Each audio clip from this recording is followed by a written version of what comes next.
நேயர்களுக்கு astro KS ஐயங்காரின் பணிவான வணக்கங்கள். மாசி மாதத்தின் கோச்சாரங்களை கொஞ்சம் பார்க்கலாம். மாசி மாதம் அப்படின்னு சொல்லோம்னா சூரிய பகவான் மகரத்திலிருந்து கும்பத்திற்கு போகக்கூடிய காலகட்டத்தை மாசி மாதம்னு சொல்கிறோம். கும்பத்தில் இருக்கக்கூடிய காலகட்டமான இந்த ஒரு 30 நாட்களை மாசி மாதம் அப்படின்னு சொல்லக்கூடியது. நம்மளுடைய முன்னோர்கள் ஒரு விஷயமும் அதாவது சூரியன் ஒரு ராசியிலிருந்து மாறுறதை வச்சு தான் நம்மளுடைய ராசிகளையும் அந்த மாதத்தை இப்போ வச்சுருக்காங்க. அதாவது சூரியனுக்காக கும்ப மாதம்னு வச்சுருக்கிறது, மகர மாதம்னு வச்சுருக்கிறது, இந்த மாதிரியான விஷயங்களை பண்ணியிருக்காங்க. இந்த கும்ப மாதத்தில் பார்த்தீர்களேயானால் கும்பமேளா அப்படின்னு சொல்லக்கூடிய மிகப்பெரிய விசேஷம் வரக்கூடியது. அதாவது எந்த ஊற்றினிலும் கங்கை நீர் இருக்கும் அப்படின்றது ஒரு ஐதீகம், ஒரு பிலீஃப் இருக்குது. அதனால் புனித திருக்கோயில்களில் உள்ள குளங்களெல்லாம் நீராடக்கூடியவர்கள் எல்லாருமே நீராடுவாங்க. நீராடி அதன் மூலியமாக புண்ணியம் கிடைக்கக்கூடிய வாய்ப்புகள் மிகவும் அதிகம். இந்த மாசி மாதமான கும்ப மாதத்தில் பார்த்தீர்களேனா ஏழைகளுக்கு அன்னதானம் செய்தால் 3 மடங்கு பலன் கிடைக்கும் அப்படின்னு ஜோதிட சாஸ்திரம் சொல்லுது. அதை தவிர வேதங்கள் சொல்கிறது. இந்த கும்ப மாதத்தில் பார்த்தீர்களேனால் கோச்சார பிரகாரம் மேஷ ராசி, அதாவது காலபுருஷ தத்துவத்தின் பிரகாரம் முதல் ராசியான மேஷ ராசியில் உங்களுக்கு ராகு பகவானும், 2ஆம் இடம்னு சொல்லக்கூடிய ரிஷபத்தில் செவ்வாயும், சப்தமான துலாத்தில் கேதுவும், 10ஆம் இடத்துல சனி பகவானும் புத பகவானும் இருக்காங்க. அதை தவிர 11ஆம் இடம்னு சொல்லக்கூடிய கும்பத்தில் சூரிய பகவானும் சுக்கிர பகவானும் இருக்காங்க. மீனத்தில் குரு பகவான் இருக்கார். இதுதான் இந்த காலகட்டத்தின் கோச்சாரம் அப்படின்றத சொல்கிறோம். இதை தவிர பார்த்தீர்களேனா இந்த மாத பலன் சொல்லும் பொழுது வேகமாக செல்லக்கூடிய கிரகம் அப்படின்னு சொல்லக்கூடிய சூரியன், சுக்கிரன், செவ்வாய் மற்றும் புதன், இந்த 4 கிரகங்களை வைத்து மெதுவாக செல்லக்கூடிய கிரகங்கள்னு சொல்லக்கூடிய குரு, சனி, ராகு, கேது, அதனுடைய பலன்கள் எப்போவும் வருஷ பலன்கள், அதாவது 1.5 வருஷ பலன் 2.5 வருஷ பலன் சொல்லியிருப்பாங்க. இந்த காலகட்டத்தில் இந்த மாத கிரகங்களுடைய மாற்றங்கள் எந்தெந்த விளைவை கொடுக்கும் அப்படின்றத பார்த்து தான் இந்த மாத பலன்கள் சொல்கிறது. இது தவிர பார்த்தீங்களேனால் மாத கிரகம்னு சொல்லக்கூடிய புதன் 21/2 அன்னைக்கு மகரத்திலிருந்து கும்பத்துக்கும், 9/3/2023 அன்னைக்கு கும்பத்திலிருந்து மீனத்துக்கும் போகிறார். சுக்கிர பகவான் பார்த்தீங்களேனா அவர் 16/2/2023 கும்பத்திலிருந்து மீனத்துக்கும், அதுக்கு பிறகு 13ஆம் தேதி, அதாவது இந்த தமிழ் மாதத்தினுடைய மாசி மாதத்தினுடைய கடைசியில் 13/3 அன்னைக்கு சுக்கிர பகவான் மீனத்திலிருந்து மேஷத்துக்கு போகிறார். இதை தவிர பார்த்தீர்களேனா செவ்வாய் பகவான் இந்த மாதத்தினுடைய கடைசி நாளான 14ஆம் தேதி 14/3/2023 அவர் ரிஷபத்திலிருந்து மிதுனத்துக்கு போகிறார். இதை தவிர பார்த்தீர்களேனால் இந்த மாதத்தில் வரக்கூடிய விசேஷம் அப்படின்னு சொன்னால் மகா சிவராத்திரி, அதாவது திரையோதசி அன்னைக்கு வருது மகா சிவராத்திரி, அதாவது பௌர்ணமியை தாண்டிய திரையோதசி. இந்த அதாவது கிருஷ்ணபக்ஷ திரையோதசி அப்படின்னு சொல்லுவாங்க. இந்த திரையோதசி மகா சிவராத்திரி அப்படின்னு சொல்லக்கூடியது. இந்த காலகட்டத்தில் இந்த மகா சிவராத்திரியில் உபவாசம் இருந்து, அதாவது பட்னி இருந்து ராத்திரியெல்லாம் முழிச்சிருந்து சிவபெருமானை வேண்டுவது அவர்களுக்கு வேண்டிய எண்ணங்கள் நிறைவேறும், வேண்டியது கண்டிப்பாக கிடைக்கக்கூடிய காலகட்டமாக இந்த காலகட்டம் இருக்கும். இதை தவிர பார்த்தீர்களேனால் சங்கடஹர சதுர்த்தி, அதாவது அமாவாசை பௌர்ணமி அதிலிருந்து 4ஆவது நாள் சங்கடஹர சதுர்த்தி. சங்கடஹர சதுர்த்தி அப்படின்றது விநாயக பெருமானுக்கு பண்ணுறது. அருகம்புல் மாலையும் தேங்காயும் எருக்க மாலையும் போட்டு இந்த காலகட்டத்தில் சங்கடஹர சதுர்த்தி பண்ணிங்களேனால் விநாயகருக்கு கண்டிப்பாக நீங்கள் நினைத்த காரியங்கள் அனைத்தும் நிறைவேறக்கூடிய காலகட்டமாக நிச்சயமாக இருக்கும். கவலைப்பட தேவையில்லை. இதை தவிர பார்த்தீர்களேனால் இந்த மாசி மாதத்தில் இருக்கக்கூடிய பௌர்ணமி மிகவும் விசேஷம். ஏற்கனவே பௌர்ணமி மற்றும் அமாவாசையை பற்றி நான் இதில் கொடுத்துருக்கேன். இருந்தாலும் பௌர்ணமி மிகப்பெரிய விசேஷம். மாசி மகம் அப்படின்னு சொல்லக்கூடியது, கும்பமேளான்னு சொல்லக்கூடியது. 12 வருஷத்துக்கு ஒரு தரம் மகா கும்பமேளா அப்படின்றது வரும். அதாவது குரு பகவான் சிம்மத்தில் வரும்பொழுது அந்த காலகட்டத்தில் வரும். அப்போ வந்து இந்த கும்பமேளா மிகவும் பிரசித்தியாக இருக்கும். ஆனால் வருஷா வருஷம் வந்து கும்பமேளா இந்த சூரிய பகவான் கும்பத்திற்கு வரும்பொழுது மாசி மகம், அதாவது சந்திர பகவானும் பௌர்ணமியின் போது நடக்கக்கூடிய காலகட்டமாக இருக்கும். இந்த காலகட்டத்தில் கங்கை வந்து எல்லா ஊற்றுக்களிலும் வர்றதாக ஐதீகம். அதனால் எல்லாருமே வந்து இந்த கும்பமேளாவுக்கு கண்டிப்பாக வந்து எந்த இடத்தில் ஊற்றிலிருந்து வரக்கூடிய தண்ணீரில் குளித்து முங்கி ஸ்நானம் செய்கிறது மிகவும் சுபிக்ஷத்தை கொடுக்கும். குடும்பத்தில் இருக்கக்கூடிய பித்திருக்கள் தோஷம் எல்லாம் போகக்கூடிய காலகட்டமாக இந்த காலகட்டம் அமையும். இதை தவிர பார்த்தீர்களேயானால் மாசி மாதம் பூச நட்சத்திரத்தில் முருகன் வழிபாடு, சிவன் வழிபாடு, அதாவது முருகன் வழிபாடு, அதாவது தந்தைக்கே உபதேசம் செய்த சுப்பையா என்று சொல்லக்கூடிய முருகன் வழிபாடு இந்த மாசி மாதம் வரக்கூடிய பூச நட்சத்திரத்தில் நடக்கும். இதை தவிர பார்த்தீர்களேயானால் வைணவத்தில் மிகப்பெரிய விசேஷமாக மாசி மாதம் புனர்பூச நட்சத்திரத்தை கொண்டாடுவாங்க. ஏன்னா ஆழ்வார்களில் 12 ஆழ்வார்களில் ஒரு ஆழ்வார் வந்து குலசேகர ஆழ்வார். அவர் வந்து பிரபந்தங்கள் பாடியிருக்கார். அவர் எழுதின ஒன்றாவது பிரபந்தம் வந்து பார்த்தீர்களேயானால், அதாவது அவர் எழுதின பிரபந்தம் வந்து இந்த வாழால் அரித்து சுடினும் மருத்துவன் பால் மாளாத காதல் நோயாளன் போல் மாயத்தால் மீளா துயர்தினும் வித்துவ கோட்டம்மானே ஆளா உணர்தர்களேல் பார்ப்பு நடியேன் அப்படின்னு இந்த குலசேகர ஆழ்வார் வந்து சரணாகதி தத்துவத்தை அவ்வளோ அழகாக எழுதியிருப்பார். ஸோ இதில் அவர் வந்து அவதரித்த திருநாள் மாசி மாதம் புனர்பூச நட்சத்திரம். ஸோ அதையும் வந்து நம்ம கொண்டாடுவோம். இந்த மாசி மாதத்தில் பார்த்தீர்களேயானால் மிகப்பெரிய ஏற்றங்களும் இருக்குது. அதனால் மாசி மாதம் வந்து சிவனுக்கும் சரி விஷ்ணுவுக்கும் சரி மிகப்பெரிய ஏற்றமான காலமாக இந்த காலம் இருக்கும். இப்போ நம்ம ஒரு ராசியாக வந்து இந்த மாசி மாதத்திற்கு உண்டான பலன்களை பார்ப்போம். அது தவிர எந்தெந்த ராசிக்கு இந்த மாசி மாதத்தில் எந்தெந்த நாட்களில் அவருக்கு வந்து சந்திராஷ்டமம் வருது, சந்திராஷ்டமம்னா என்ன, அந்த பரிகாரங்கள் என்னென்ன செய்ய வேண்டும், இந்த பரிகாரங்களை செய்வதன் மூலியமாக அவர்களுக்கு வாழ்க்கையில் மாற்றங்கள் எப்படி ஏற்படும் அப்படின்றத இப்போ ஒரு ராசியாக நம்ம பார்க்கலாம். துலா ராசி. துலா ராசி அப்படின்னு பார்த்தீர்களேனால் சித்திரை சுவாதி விசாகம் இந்த 3 நட்சத்திரங்கள் கொண்ட ராசியானது துலா ராசி. இந்த துலா ராசியின் அதிபதி அப்படின்னு சொல்லக்கூடியவர் வந்து சுக்கிர பகவான். சுக்கிர பகவான் வந்து இப்போ இந்த மாசமான மாசி மாதம் பிறக்கும் பொழுது கும்பத்தில் இருந்து ஒரு 4 நாளில் வந்து அவர் வந்து மீனத்துக்கு போயிடுறார். இதை தவிர பார்த்தீர்களேன்னா சுக்கிர பகவான் வந்து 5ஆம் இடத்துல இருக்கிறதும் சரி 6ஆம் இடத்துல இருக்கிறதும் சரி உங்களுக்கு வந்து ஒரு மிகப்பெரிய ஏற்றத்தை கொடுக்க போகுது. ஏன்னா இந்த மாசத்துல வந்து 5ஆம் இடம், 6ஆம் இடம், 7ஆம் இடம் இந்த 3 இடத்துலையும் இருக்க போறார். 7ஆம் இடம்ன்றது வந்து இந்த மாச கடைசியான, அதாவது மாசி மாசத்தினுடைய கடைசியான மார்ச் 13ஆம் தேதிக்கு அங்கே மாறுறாரு மேஷத்துக்கு.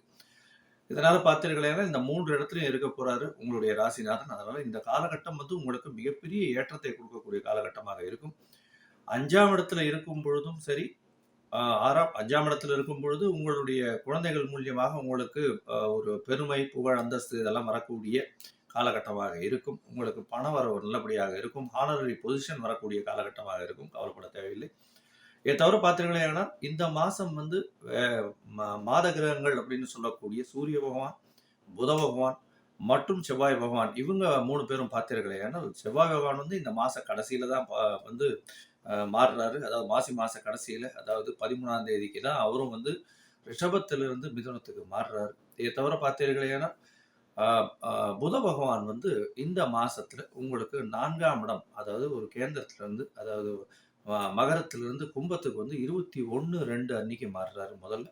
அதற்கு பிறகு அவர் மீனத்துக்கு போறார். மீனத்துல பார்த்தீர்களேனால் இந்த மீனத்துல வந்து அவர் வந்து 9/3 அன்னைக்கு போறாரு. இந்த காலகட்டத்துல எல்லாம் பார்த்தீர்களேனால் எஸ்பெஷலி இது வந்து 6ஆம் இடத்துல போய் மிகவும் வலுப்பெற்று இருக்கக்கூடிய காலகட்டமாக இருக்கு. அதாவது நீங்க வந்து கடன் கேட்குற இடத்துல கண்டிப்பாக கடன் கிடைச்சிரும். அதை தவிர பார்த்தீர்களேனால் வீடு, குடும்பம், அதாவது வீடு, வாகனம் இதெல்லாம் வாங்குறதுக்குன்னு நீங்க வந்து ஒரு ப்ரப்போசிஷன் கொடுத்து அதை வந்து ஏற்றம் பண்ணணும் அப்படின்னா கண்டிப்பாக இந்த காலகட்டத்தில் வரும். வீட்ல வந்து அலங்கார பொருட்கள் வாங்குறது, அத தவிர வந்து வீட்ல வந்து மாடிஃபிகேஷன் பண்றது, ஒயிட் வாஷிங் பண்றது, ஒரு சின்ன ரூம் மாடிஃபிகேஷன் பண்றது, இதெல்லாம் வந்து ஒரு பெரிய ஏற்றத்தை குடுக்கக்கூடிய காலகட்டமாக இருக்கும். ஏன்னா, புத பகவான் வந்து உங்களுடைய ராசிக்கு 5ஆம் இடத்துல நிக்கிறதும் விசேஷம். ஏன்னா, அவரே வந்து உங்களுக்கு 9ஆம் அதிபதி. அத தவிர வந்து 12ஆம் அதிபதியா இருக்கிறதுனால, கண்டிப்பாக அவர் வந்து உங்களுடைய அ அ என்ன சொல்றது? உங்களுடைய மூதாதையர்கள் மூலியமாக வரக்கூடிய விஷயங்கள் எல்லாவற்றையும் வந்து அவர் கொண்டு வந்து குடுப்பார். உங்களுடைய மூதாதையர்கள் மூலியமாக பதவி, பெருமை, பட்டம் இதெல்லாம் வந்து இந்த 9ஆம் இடத்தையும், 5ஆம் இடத்தையும் வச்சு தான் சொல்லணும். 5ஆம் இடம் பூர்வ புண்ணிய ஸ்தானம்னு சொல்லுவாங்க. 9ஆம் இடம் வந்து பதவி, புண்ணியம் அதெல்லாம் வந்து சொல்லுவாங்க. எஸ்பெஷலி வந்து இந்த ஐடி இண்டஸ்ட்ரியில இருக்கிறவங்க, துலா ராசிக்காரர்கள் மிகப்பெரிய ஏற்றமான காலமாக இந்த காலம் அமையும். அது தவிர வந்து 16ஆம் தேதியிலிருந்து பார்த்தீர்களேயானால், இந்த அ துலா ராசிக்காரர்கள்ல அதுவும் வந்து அ இவர்கள் அந்த கலைஞர்கள் அதாவது அ திரை கலைஞர்கள் மே அ இந்த ஐ மீன் சின்ன டிவி ஆர்டிஸ்ட் அந்த ஃபிலிம் ஆர்டிஸ்ட் இவங்க 2 பேரும் வந்து நல்ல பெரிய திரை, சின்ன திரை கலைஞர்களுக்கெல்லாம் வந்து மிகப்பெரிய ஏற்றமான காலமாக இருக்கும். புது ஒப்பந்தங்கள் சைன் ஆகக்கூடிய காலகட்டமாக இந்த காலகட்டம் அமையும். ஏன்னா, உங்களுக்கு வந்து இவ்வளவு நாளா அர்த்தாஷ்டம சனி போயிட்டே இருக்கு. இது வந்து மார்ச் 29ஆம் தேதிக்கு தான் மாறுறாரு சனி பகவான். அதுக்கப்புறம் வந்து திருப்பியும் வந்து வக்ர கதி அடைஞ்சு, திருப்பியும் மாறி டிசம்பர்ல தான் வந்து முழுவதுமாக அவர் வந்து கும்பத்துக்கு போறார். இந்த காலகட்டத்தில பார்த்தீர்களேயானால், மார்ச் மாசம் வரலும் பார்த்தீர்களேயானால், உங்களுடைய வேலையில வந்து பிரச்சனைகள் இருந்து கொண்டே இருக்கும். அதாவது அ வேலை நல்லபடியா செய்வீங்க, எல்லாராலும் பாராட்டப்படுவீங்க. ஆனா, காசு வராது. உடல் உழைப்பு ரொம்ப அதிகமாக இருக்கும். வரக்கூடிய வருமானம் மிகவும் கம்மியாக இருக்கக்கூடிய காலகட்டமாக இருக்கும். முக்காவாசி இடத்துல உங்களுக்கு பிரச்சனைகள் அதிகமாக இருக்கும். அவங்கள வந்து ஏளனமாக பேசக்கூடிய காலகட்டமாக ரொம்ப அதிகமாக இருக்கும். பொறுமை காக்கிறது ரொம்பவும் நல்லது. ஆனால் இந்த மாசத்துல பார்த்தீர்களேயானால், குருவோடு சேர்ந்து உங்களுடைய ராசிநாதனும் வந்து அந்த இடத்துல 6ஆம் இடத்துல உச்சம் பெறதுனால, உங்களுக்கு மதிப்பு, மரியாதை எல்லாமே கூட ஆரம்பிக்கும். கவலைப்பட வேண்டாம். பொறுமை காக்கிறது ரொம்பவும் அவசியம். ஏன்னா, இப்போ வந்து சனி பகவானும் மாறப்போற காலகட்டம். கடைசி ஃபேகண்ட் இது வந்துட்டார். அதனால இந்த காலகட்டத்தில நீங்க வந்து இந்த காலகட்டத்தில பார்த்தீர்களேனா, உங்களுக்கு வந்து பொ உங்களுடைய மதிப்பு, மரியாதை இதெல்லாம் வந்து கண்டிப்பாக ஏறக்கூடிய காலகட்டமாக இருக்கும். சுக்கிர பகவான் வந்து 6ஆம் இடத்துல உச்சம் பெறுறார் அப்படின்னா, 6ஆம் இடத்துல அதாவது நார்மலி சுக்கிர பகவான் 6ஆம் இடத்துல உச்சம் பெறுறதுன்றது வந்து கலைத்துறையில் வேலை செய்பவர்களுக்கு மிகவும் ஏற்றமான காலமாக இருக்கும். ஏன்னா, கலைத்துறையில வேலை செய்றவர்கள் அப்படின்னா, கீழ்த்தட்டு மக்கள் அதாவது இந்த அ இது மேக்கப் ஆர்டிஸ்ட் அதுக்கப்புறம் வந்து இந்த ட்ரெஸ்ஸிங் ட்ரெஸ்ஸிங் இதுவெல்லாம் வந்து துணியெல்லாம் இது குடுக்குறாங்க இல்லையா? அந்த கலைஞர்கள். அவர்களுக்கெல்லாம் வந்து மிகப்பெரிய ஏற்றமான காலமாக இந்த காலகட்டம் அமையும். ஏன்னா, இது வந்து ஒரு பெரிய ஏற்றத்தை அவர்களுக்கு நிச்சயமா கொடுக்கும். இவ்வளவு நாளா வந்து ரொம்ப கஷ்டத்துல இருந்திருப்பாங்க. ஒரு 2, 3 ஃபிலிம்ஸ் நிச்சயமாக இருக்கும். அதே மாரி இந்த சைடு ஆர்டிஸ்ட்ன்னு சொல்லுவாங்க இல்லையா? அதாவது நடன கலைஞர்கள் இது அதாவது முன்னாடி வந்து இல்லாம பின்னாடி அ வந்து அ ஹீரோயின்ஸ் அதாவது நாயகன், நாயகிக்கு பின்னாடி ஆடக்கூடிய கலைஞர்களுக்கெல்லாம் இது வந்து ஏற்றமான காலம். ஏன்னா, ராசி அதிபதி 6ஆம் இடத்துல மறையறதும், அது வந்து வேலைக்கு மிகப்பெரிய ஏற்றத்தை கொடுக்கக்கூடிய காலமாக இருக்கும். 6ஆம் அதிபதியும் வந்து ஆட்சி பெற்று போயிருக்கார். அதனால உங்களுக்கு எந்த இடத்தில் நீங்க பணத்தை கடனாக கேட்டாலும் கண்டிப்பாக குடுத்தே ஆகணும். அந்த மாரியான விஷயம் இருக்கும். வெளியூர், வெளிமாநிலம், வெளிநாடு சம்பந்தமான தொடர்புகள்னால உங்களுக்கு மிகப்பெரிய ஏற்றம் வரக்கூடிய காலகட்டமாக இருக்கும். உங்களுடைய பேச்சில் நளினம் இருக்கக்கூடிய காலகட்டமாக இருக்கும். இருந்தாலும் உடல் நலத்தில் சற்று கவனம் தேவை அப்படின்றதையும் கண்டிப்பாக சொல்றோம். ஏன்னா உடல் நலத்துல ராசியிலேயே வந்து கேது பகவான் இருக்கிறது மிகவும் கஷ்டம். இத தவிர பார்த்தீர்களேயானால் 11ஆம் அதிபதியான சூரிய பகவான் வந்து உங்க ராசிக்கு 5ஆம் இடத்துல போய் இருக்காரு. இது பெரிய ஒரு நல்ல ஒரு விஷயம் தான். 5ஆம் இடத்துல இருக்கிறது மட்டுமல்ல, அவர் வந்து புதனோட சம்மந்தப்படுறது மிகப்பெரிய ஏற்றத்தை குடுக்கும். ஆனால் இந்த காலகட்டத்தில் சனி பகவான் தனித்து 4ஆம் இடத்துல இருக்கார். இந்த மாரி தனித்து 4ஆம் இடத்துல இருக்கும்போது, அவருடைய ஐ மீன் என்ன சொல்றது? அவருடைய ஆளுமை மிகவும் அதிகமாறதுனாலயும், கண்டிப்பாக உடல் உழைப்பு மிகவும் அதிகமாக இருக்கும். தூக்கமின்மை அதிகமாக இருக்கும். ஸ்ட்ரெஸ் லோடு ரொம்ப அதிகமாக இருக்கும். அதாவது 150, 200% முயற்சி அதாவது உங்களுடைய எஃபோர்ட்ஸ போட்டு 150, 200% நீங்க வந்து ஒரு விஷயத்தை கொண்டு போனீர்களேயானால், அது வந்து உங்களுக்கு 75, 80% உங்களுக்கு வருமானத்தை குடுக்கும். இவ்வளவுதான் வந்து இந்த மாசத்துல குடுக்கும். இருந்தாலும் இவ்வளவு நாள் கஷ்டப்பட்டதற்கு பதிலாக இப்பொழுது கொஞ்சம் கொஞ்சமாக உங்களுக்கு ஒரு அதாவது you can see a light in the டனல்ன்னு சொல்லுவாங்கல்ல. ஒரு வெளிச்சம் வந்து உங்களோட பயங்கர இருட்டான குகைக்குள்ள உங்களுக்கு ஒரு வெளிச்சம் தெரியக்கூடிய காலகட்டம் ஆரம்பமாயிடுச்சு. கவலைப்பட தேவையில்ல. இன்னும் ஒரு 1 மாசம், 2 மாசத்துல உங்களுக்கு வந்து ஒரு நல்ல ஒரு மாற்றங்கள் நிச்சயமாக ஏற்றத்துடன் இருக்கக்கூடிய காலகட்டமாக இருக்கும். இதை தவிர பார்த்தீர்களேனா சுக்கிர பகவான் வந்து 9/3/2023 அப்போ வந்து மேஷத்துக்கு போறார்.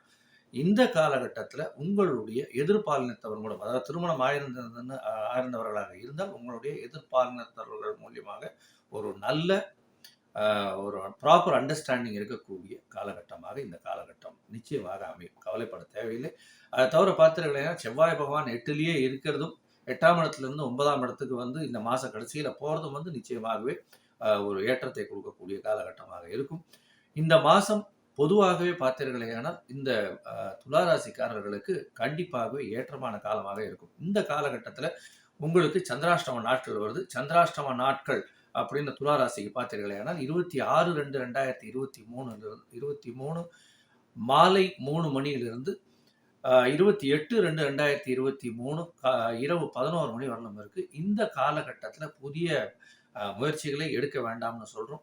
வெளியூர், வெளிமாநிலம், வெளிநாடு பிரயாணங்கள் எடுக்கிறது வேண்டாம்னு சொல்கிறோம். ஏன்னா உங்களுடைய ராசிக்கு சந்திர பகவான் 8ஆம் இடத்துல செல்லும் பொழுது கண்டிப்பாக உங்களுடைய மனம் பேதலிக்கக்கூடிய காலகட்டமாக இருக்கும். நிச்சயமாக வந்து பிரச்சனைகள் வரக்கூடிய காலகட்டமாக இருக்கும். அதனால் நீங்கள் கண்டிப்பாக இந்த காலத்தை ஒத்தி போடுவது நல்லது. சரி சார் ஏற்கனவே நாங்கள் டிசைட் பண்ணிட்டோம் அப்படின்னா என்ன பண்ணுறது அப்படின்னா, அதற்கு எளிய பரிகாரம் அப்படின்னு சொல்லக்கூடிய ஒரு 1/2 டம்ளர் பால் மட்டும் வந்து பசும்பால் சாப்பிட்டுட்டு அந்த வேலைகளை தொடர்றதுனால அவங்களுக்கு வந்து சந்திராஷ்டமத்தின் மூலியமாக வரக்கூடிய பிரச்சனைகள் நிச்சயமாக தவிர்க்கப்படும் அப்படின்றத சொல்கிறோம். இதை தவிர பார்த்தீர்களேனால் நீங்கள் கண்டிப்பாக அருகில் இருக்கக்கூடிய மகாலட்சுமி டெம்பிளுக்கு போயிட்டு வர்றது, அதாவது பெருமாள் தாயார் இருக்கக்கூடிய டெம்பிளில் போயிட்டு, கோவிலில் போயிட்டு மகாலட்சுமி தாயாருக்கு வெள்ளிக்கிழமை அர்ச்சனை பண்ணிட்டு வர்றதும், ராகு பகவானுக்கு துர்கைக்கு அர்ச்சனை பண்ணுறதும், வெள்ளிக்கிழமை அன்னைக்கு 10-12 ராகு காலத்தப்போ எலுமிச்சம்பழத்தை கட் பண்ணி 2 இது பண்ணி அதுக்கு அதில் வந்து எண்ணெய், அதாவது செக்கில் எடுத்த எள்ளெண்ணெய் எடுத்து அதில் போட்டு திரி போட்டு விளக்கேற்றிட்டு வர்றதும் உங்களுடைய பிரச்சனைகளிலிருந்து உங்களை வந்து விடுவிக்கும். இதை தவிர பார்த்தீர்களேனால் ஆக்ரோஷமான கடவுள்களாக இருக்கிறவர்கள், அதாவது இந்த துர்காதேவி, அதை தவிர வந்து நரசிம்ம பெருமாள், இவாளெல்லாம் வழிபட்டு வர்றதுனால உங்களுடைய குடும்பத்திலும் எதிர்பாலினத்தவர் மூலியமாக வரக்கூடிய பிரச்சனைகள் எல்லாமே அகலக்கூடிய காலகட்டமாக இருக்கும். இந்த துலா ராசிக்கு பார்த்தீர்களேனால் கண்டிப்பாக வந்து இப்போ வந்து கௌரவ பதவிகள்லாம் கிடைக்கக்கூடிய காலகட்டமாக இருக்கும். திடீர் பொருள் வரவு வரும். அதனால் கவலைப்பட வேண்டாம். குழந்தைகள் மூலியமாக மிகப்பெரிய ஏற்றம் வரும். மொத்தத்தில் பார்த்தீர்களேனால் இந்த துலா ராசிக்காரர்களுக்கு ஒரு மிதமான மாதமாக இந்த மாசி மாதம் இருக்கும். ஸ்ரீ குபேரன் டிவியை பார்த்தமைக்கு நன்றிகள். மேலும் இது போன்ற தகவல்களை தெரிந்து கொள்ள ஸ்ரீ குபேரன் டிவியை சப்ஸ்கிரைப் செய்யுங்கள். மறக்காமல் பெல் ஐக்கானை கிளிக் செய்யுங்கள்.